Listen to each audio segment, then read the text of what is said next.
January 12, 1945. The morning sun barely pierced a thick, frozen haze over the plains of Eastern Europe. Snow lay heavy on the ground, crunching under every step, while frost clung to rifles, boots, and breath alike. American soldiers, bundled in winter gear, advanced cautiously through the white expanse, their eyes sharp for signs of Russian observation. Each movement was deliberate. Every sound seemed amplified in the brittle silence. On the opposing side, Russian sentries peered from camouflaged foxholes, convinced no army could endure such cold. They had seen harsh winters before, and they assumed the Americans would falter, slowed by frostbite, frozen rivers, and unyielding terrain. Yet these men moved with purpose, their training and preparation enabling them to navigate the snow-laden fields with surprising agility. Suddenly, distant rifle fire echoed across the frozen ground. Ice-crusted trees shook as artillery rounds thudded into the landscape. But the Americans pressed forward, their coordinated advance slicing through Russian expectations. Soldiers struggled with the cold, their faces red from frost and exertion, yet determination burned in their eyes. For the Russians watching, disbelief grew. The Americans were not retreating, not faltering. They were advancing through conditions that had been deemed impassable. Every snowdrift crossed, every frozen stream forded, challenged the assumptions of an enemy who believed the winter itself would defend them. In that cold, white battlefield, the first signs of a human and technological test of endurance appeared. A storm of strategy, preparation, and sheer will was about to unfold, one that would redefine what an army could achieve in the harshest of winters. By the winter of 1944, the war in Europe had reached a critical juncture. Allied forces were pressing from the west, having liberated much of France and Belgium, while the Eastern Front remained a theater of relentless tension. The Red Army held extensive defensive positions across frozen rivers, snow-laden forests, and open plains, relying on both natural barriers and the harsh winter to slow any enemy advance.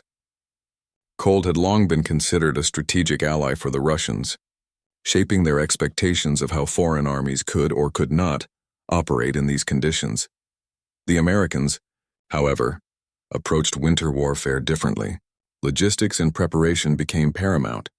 Equipment was winterized, rifles and artillery adapted to function in sub-zero temperatures, vehicles insulated against freezing, and clothing designed to protect soldiers from frostbite while maintaining mobility. Supply chains were reinforced, ensuring fuel, ammunition, and rations could reach forward units despite snow-blocked roads.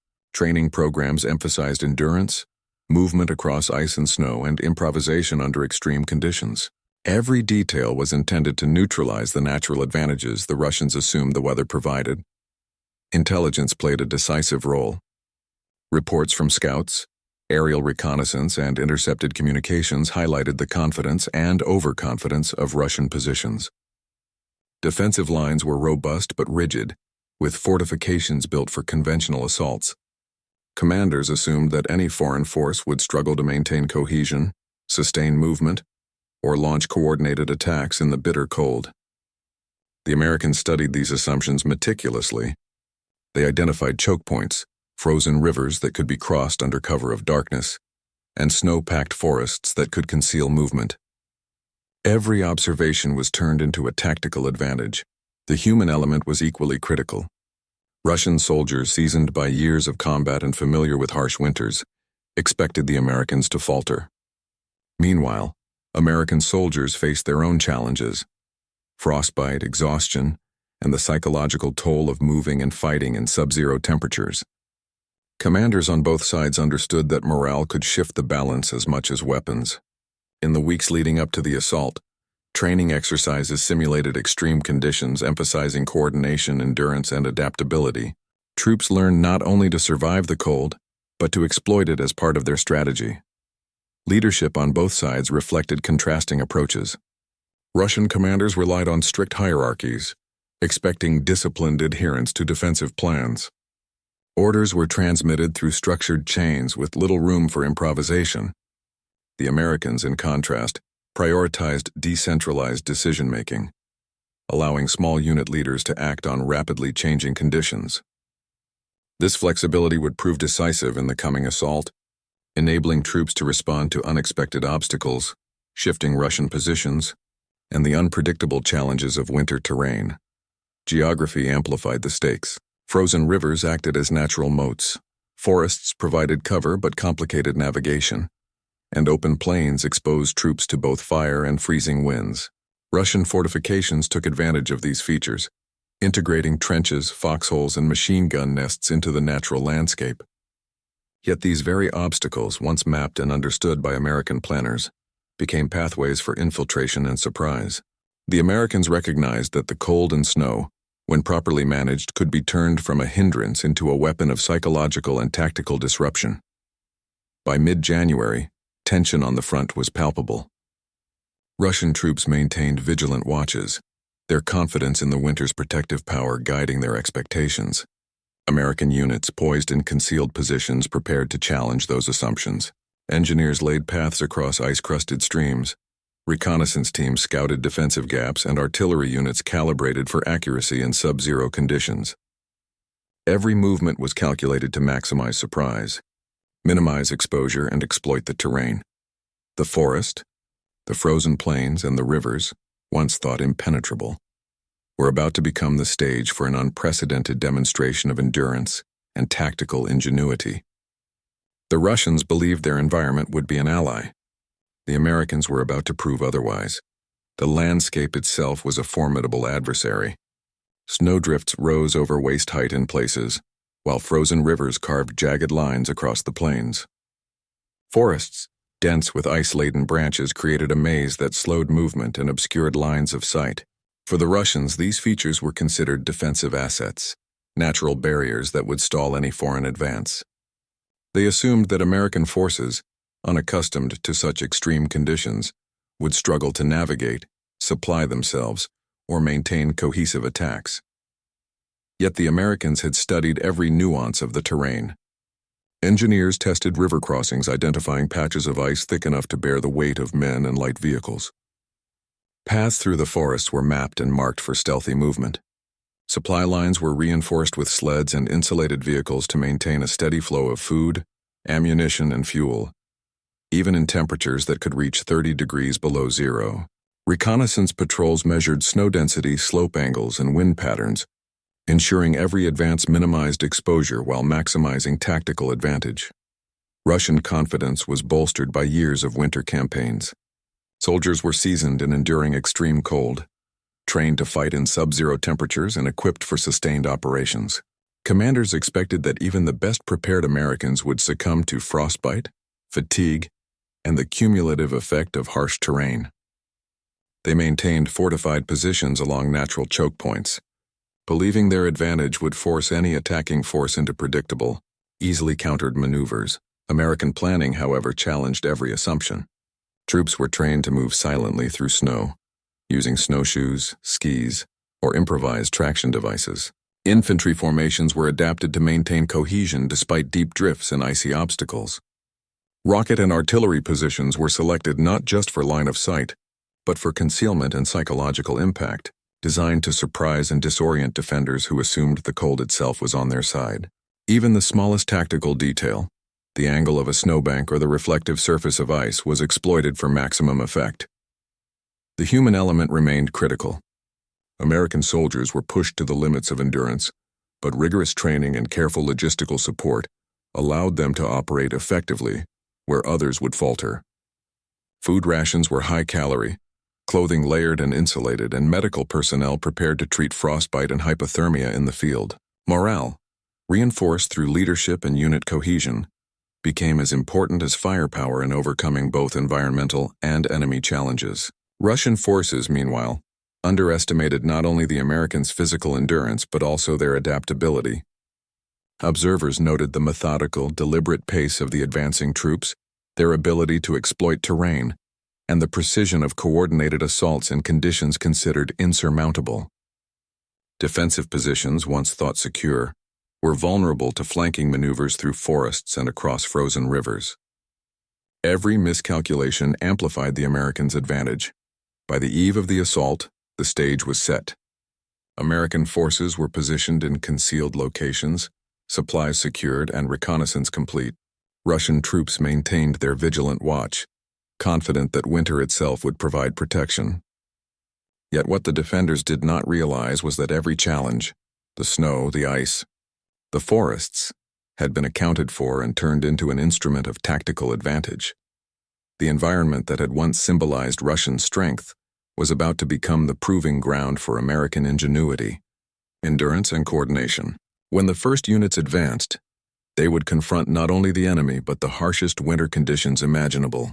The stage was ready for the human, technological, and strategic drama that would unfold, a test of whether an army could truly fight in the cold, and whether assumptions about nature, endurance, and enemy capability could survive reality. Winter warfare tested the limits of human endurance. American soldiers faced frost that numbed fingers around rifle triggers and stiffened joints with every step. Snow crunched beneath boots, each footfall a battle against slipping, sinking, or freezing moisture. Breath rose in white clouds mingling with the smoke of fires and artillery. Fatigue was constant. Hunger gnawed even with high-calorie rations, and the cold seeped into every movement, slowing reactions and testing morale.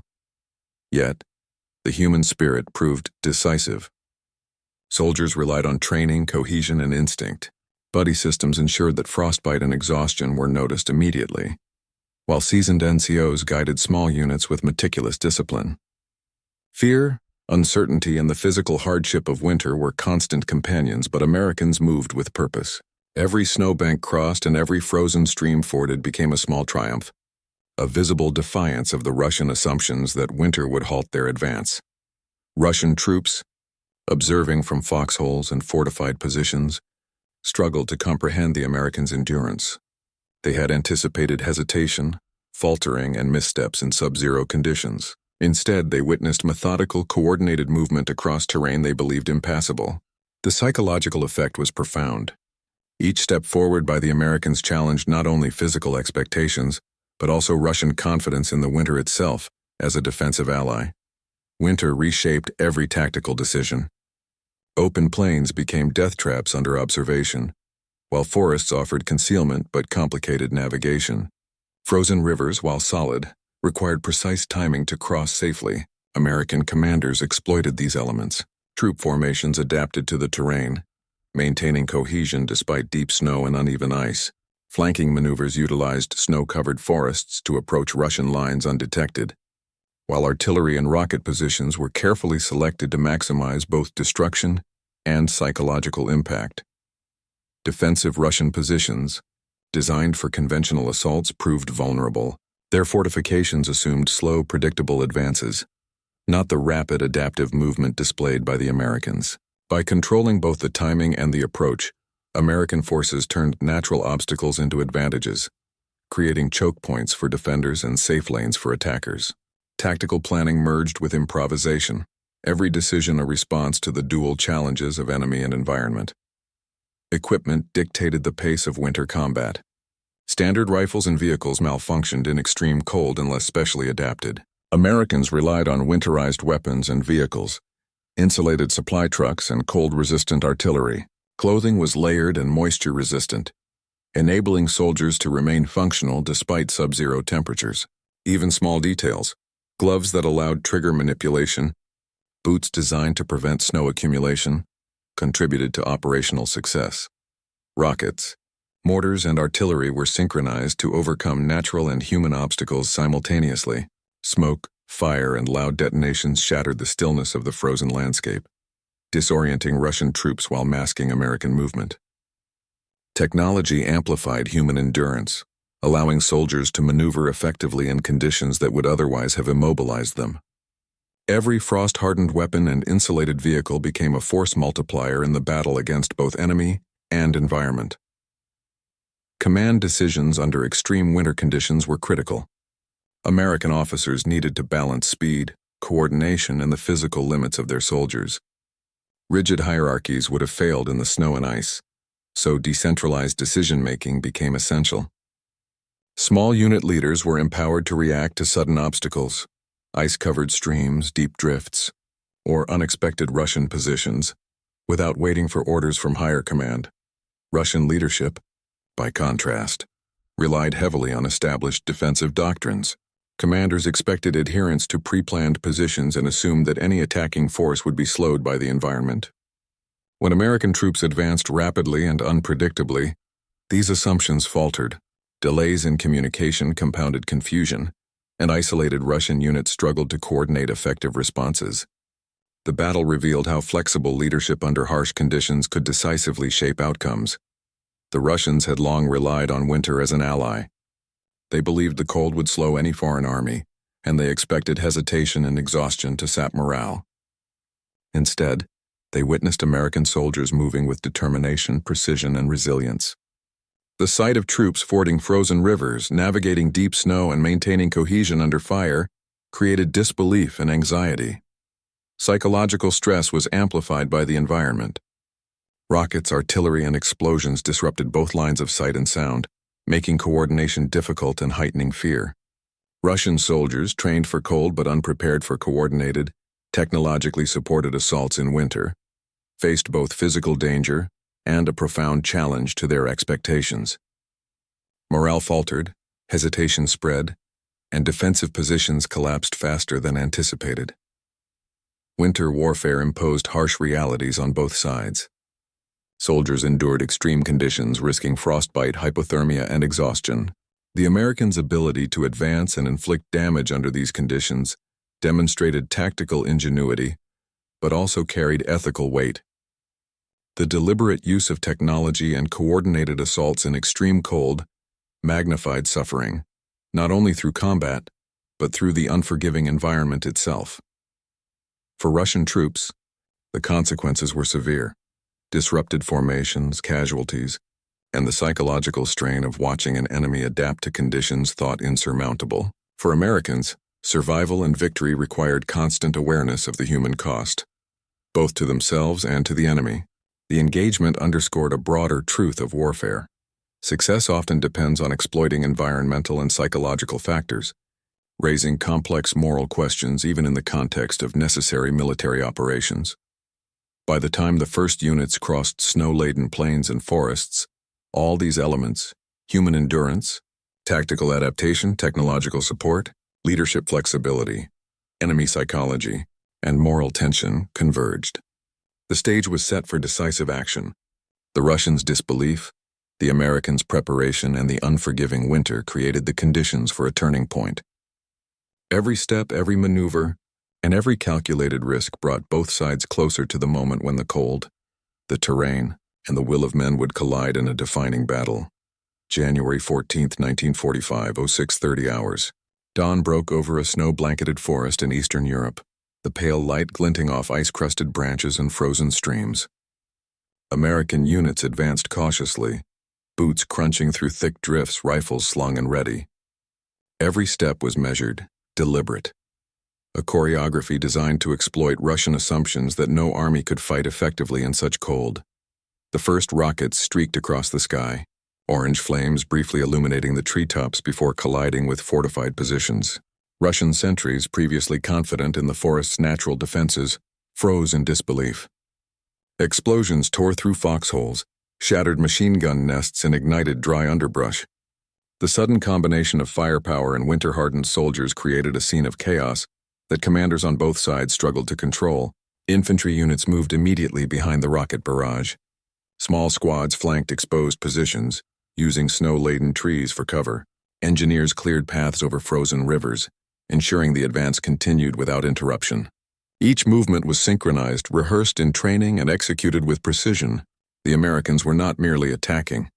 They were orchestrating a coordinated assault that integrated terrain, technology, and human endurance in a single, lethal strike. Russian forces attempted counterattacks, but disorientation and frozen communications hampered coordination. Officers shouted orders that were lost in the roar of explosions, the crack of rifles, and the groaning of ice under heavy vehicles. Units collided, formation integrity faltered, and isolated pockets of defenders became vulnerable. The human cost was immediate. Exhaustion, frostbite, and fear combined with the physical devastation to disrupt cohesion. Rocket batteries continued their systematic assault. M8 and M16 units delivered volleys at intervals, ensuring that defenders could not predict or recover from the attacks. Trees splintered under fire, sending shards raining down while smoke and fire obscured advancing infantry.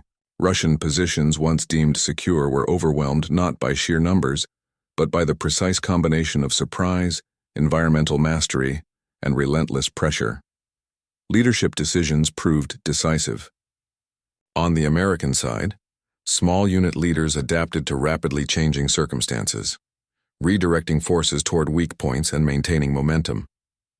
Russian commanders, constrained by rigid hierarchies and slowed by frozen terrain, struggled to respond. Every delay amplified the chaos, allowing Americans to exploit gaps and isolate enemy units. Tactical ingenuity and preparation overcame traditional defensive strength. By 07:15 hours, critical positions in the forest had fallen. Elevated ground, strategic ridges, and key trails were in American hands. Russian resistance persisted in scattered pockets, but coordination had collapsed. The psychological impact on defenders was profound. Confidence in terrain, winter, and fortified positions evaporated under the combined assault of fire, movement, and human endurance. Amid the chaos, acts of courage emerged. Russian soldiers fought desperately to cover retreats and protect comrades, while American troops pressed forward through snow, ice, and fire. Each engagement tested both physical limits and strategic acumen. The forest, once a symbol of Russian strength, became a proving ground for adaptability, endurance, and tactical execution under extreme conditions. By 07:45 hours, the first wave of the assault had achieved its primary objectives.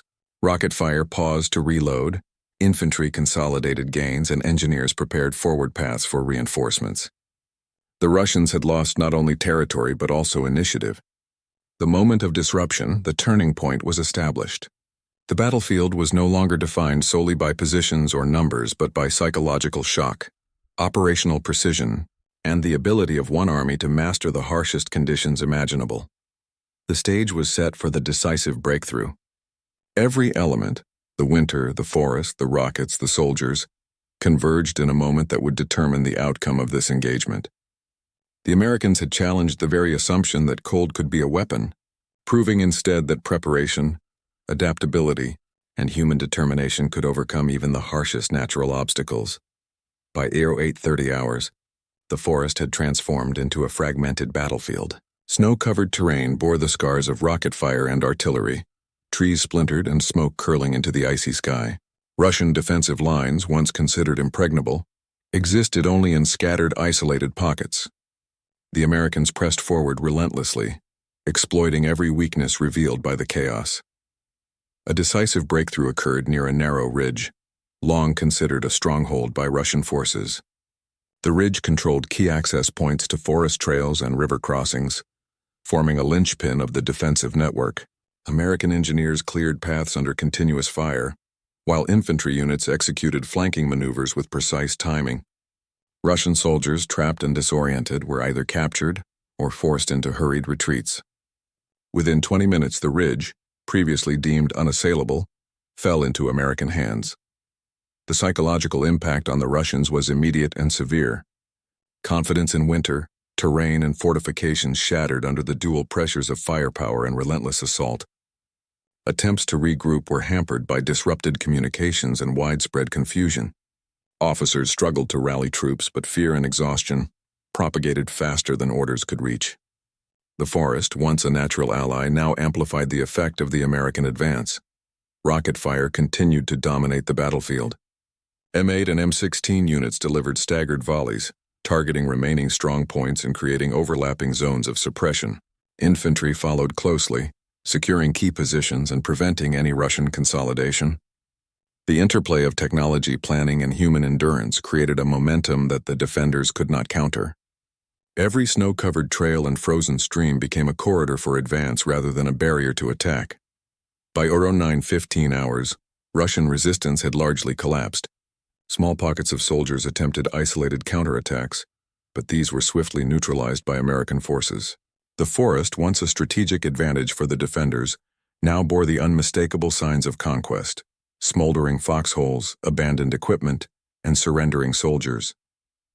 The decisive moment, the convergence of preparation, surprise, and human will, had arrived.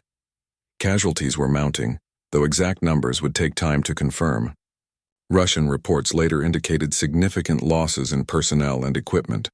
Ammunition depots destroyed by rockets compounded the chaos, leaving remaining units unable to mount effective resistance. American casualties were comparatively low, reflecting careful planning, coordination, and effective use of both terrain and technology. The forest's devastation was both physical and symbolic. Fires burned long into the morning, casting flickering light across shattered positions. American units consolidated gains while preparing for follow-on operations. Russian commanders faced the sobering realization that their assumptions had failed. The cold and the terrain, thought to be invincible allies, had been overcome. Amid the destruction, individual acts of courage and tactical ingenuity stood out. Russian soldiers attempted to protect comrades and cover retreats despite exhaustion and shock.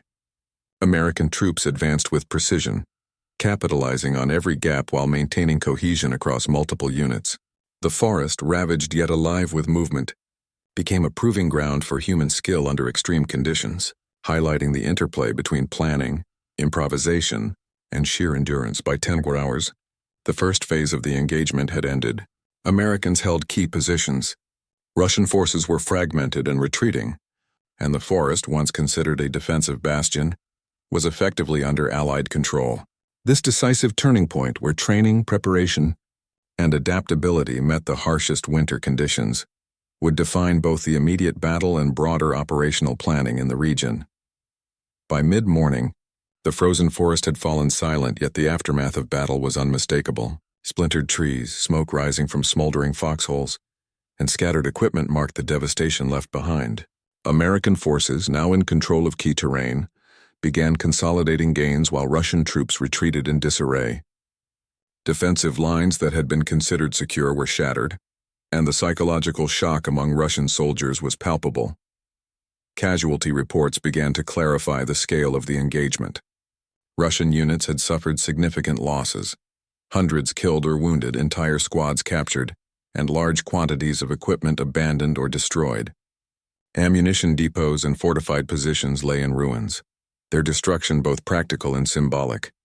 The effectiveness of American coordination, combined with rockets, artillery, and infantry, had not only neutralized physical defenses, but also inflicted a profound blow to morale.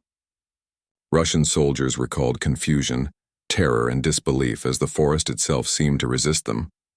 These first-hand accounts, later documented in operational reports and personal diaries, confirmed the intensity and precision of the assault. American forces, meanwhile, moved to secure positions and prepare for follow-up operations. Engineers cleared paths across frozen rivers, enabling reinforcements and supply lines to maintain momentum. Infantry units established defensive perimeters, ready to repel any counterattacks, while artillery batteries repositioned for continued support.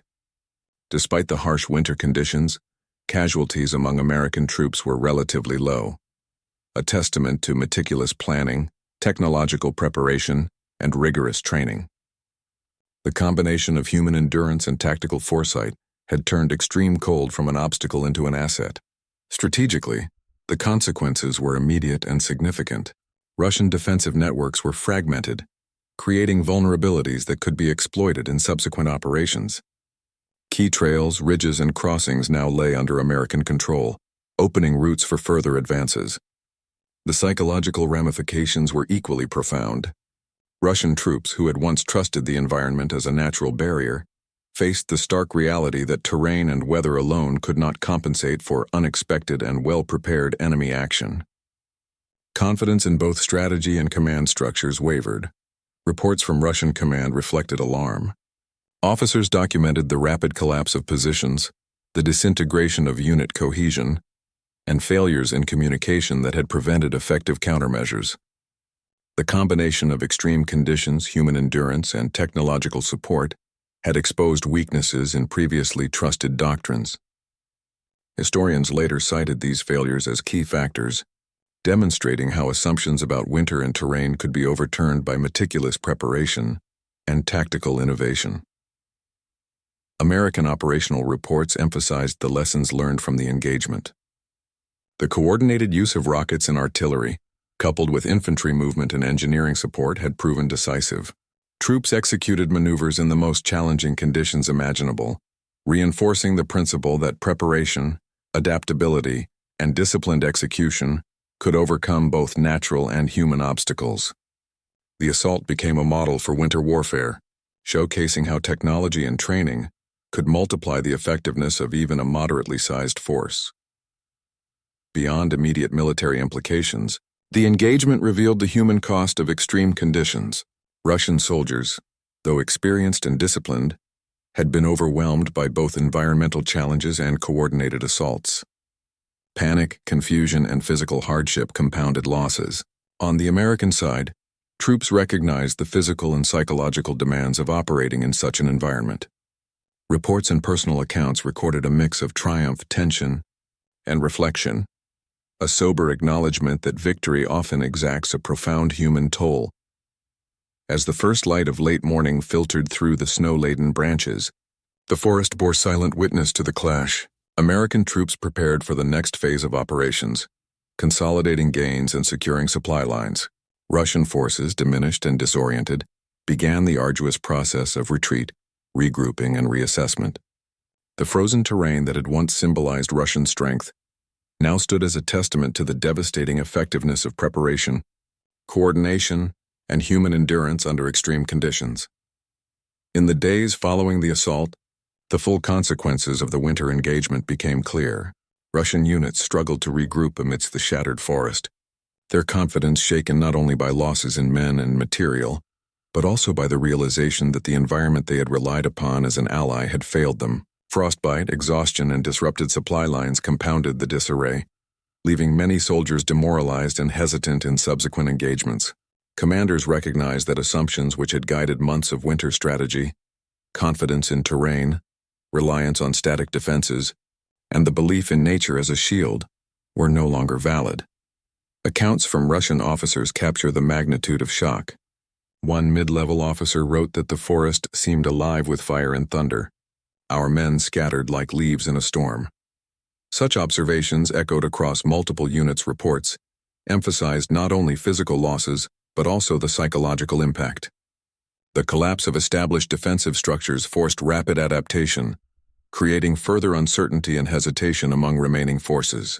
Even veteran soldiers admitted in diaries that the assault had shattered preconceived notions of what was possible in extreme cold. For the Americans, the success validated the meticulous planning and winter-specific training undertaken in the preceding months. The use of rockets and artillery in coordination with infantry movement had achieved decisive results. Reports highlighted not only the destruction of enemy positions, but the operational lessons of timing, synchronization, and adaptability. The engagement became a model for winter operations, illustrating that preparedness, flexibility, and technology could turn environmental hardship into strategic advantage. Morale shifted dramatically on both sides. Russian troops accustomed to viewing winter as a natural defender faced growing doubt. Hesitation and fear began to appear in sectors previously considered secure. Commanders adjusted tactics, reinforcing positions, deploying reserves, and instituting stricter reconnaissance, but the psychological damage was lasting. Conversely, American forces gained confidence in their ability to operate in extreme environments. Soldiers understood that endurance, combined with coordinated firepower and leadership, could overcome challenges long assumed insurmountable. Documentation of the engagement provides critical insight into its impact. Russian reports cataloged casualties, equipment losses, and unit fragmentation, while personal letters and diaries described confusion, terror, and exhaustion. American operational records detailed precise coordination of rocket and artillery fire, infantry maneuvers, and engineering support, emphasizing preparation and execution under extreme conditions. Together, these sources illustrate the full spectrum of consequences: tactical, psychological, and strategic. The engagement also influenced subsequent operational planning. Russian commanders became increasingly cautious, reallocating reserves and strengthening positions previously thought secure. These adjustments, however, were often reactive and insufficient to counter the demonstrated American adaptability. Allied forces leveraged the lessons of the assault to refine tactics in other cold weather theaters, emphasizing flexibility, terrain exploitation, and integrated use of technology to achieve both tactical and psychological advantages. By the end of the week, the forest bore the scars of the conflict. Burnt foliage, craters, and abandoned defensive structures testified to a battle that was both brief and decisive. The Americans had proven that endurance, preparation, and innovation could overcome environmental and human obstacles alike. The Russians, confronted with shattered expectations and the reality of their vulnerability, were forced to reconsider long-held assumptions about winter warfare. The forest itself, quiet once more, remained a witness to a clash where preparation met opportunity, and the harshest environment could not shield a determined defender from a well-prepared, adaptable attacker. It was a moment that underscored the interplay of human courage, technology, and leadership, themes that would resonate in military thought long after the snow had melted. The frozen forest had endured the storm of battle, yet it stood as more than a backdrop. It was a witness to human ingenuity, endurance, and the clash of expectations. Russian commanders had believed winter itself would protect their positions, that no army could press forward through snow, ice, and frostbite. The Americans proved otherwise. Preparation, coordination, and adaptability turned the harshest environment into a stage for decisive action, redefining what was possible in extreme conditions. The engagement revealed the profound intersection of human and technological capability. Soldiers endured the cold, maintaining discipline and cohesion under duress. Weapons, vehicles, and rockets functioned not merely as instruments of destruction, but as tools that amplified human endurance, enabling men to traverse terrain and overcome defenses once thought impenetrable. Leadership decisions, particularly the flexibility of small unit commanders, demonstrated that rigid doctrine could falter when faced with ingenuity in the field. Psychological impact was as decisive as physical destruction. Russian troops who had relied on terrain and climate as allies experienced disorientation, disbelief, and fear. American soldiers, in contrast, gained confidence, realizing that preparation and training could overcome nature's harshest trials. The forest, scarred yet standing, became a symbol of both resilience and the consequences of underestimating an adaptive opponent. Strategically, the battle highlighted a shift in winter warfare. Static defenses, no matter how fortified, were vulnerable to planning, technology, and human will. The assault became a case study in operational innovation, showing that morale, adaptability, and precision could outweigh both environmental advantage and numerical strength. In the quiet that followed, snow began to reclaim the battlefield. Trees, rivers, and trails absorbed the memory of fire and human endeavor, yet the lessons endured. Warfare is not defined solely by terrain, climate, or numbers, but by the ability to turn challenge into opportunity, adversity into advantage, and expectation into surprise. The frozen forest told a story of endurance, ingenuity, and the relentless will of soldiers who dared to prove that even the harshest winter could not halt their advance. Subscribe for more true stories that remind us of what it means to be human, even in the darkest of times.